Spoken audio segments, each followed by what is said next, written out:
बस गुंडा गिर में रावत बचस अमिस मोज अमिस लड़की मोज दान बजन टाइगर में सच मसला तमिस दुक जहर सु मारक तमिस दुक जहर खुदा रसूलस मत आन से मैं कुरान परे वर्क तमिस दुक तमो तम खावदन मार सु मसला के कूरे पर भागो सु क्या कर मुझे मुझे गोड मो कर दे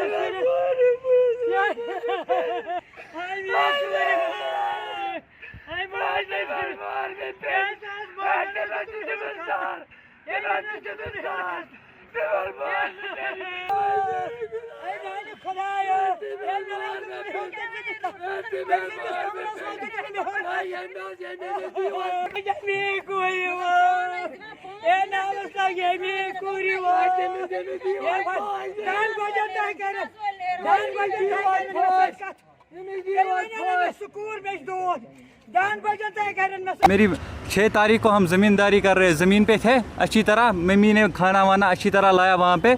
तो शाम को जब हम वहाँ से आए तो मैंने चाय वाय अच्छी से पी, तो मम्मा ठीक थी, बिल्कुल ठीक थी। जब 9:30 के करीबन मेरे दादा ने कॉल की थी उसको, तो अच्छी से बात की उसने। मैंने फिर मम्मा को बोला मैं पफ़ी के घर जा रहा हूँ सोने के लिए।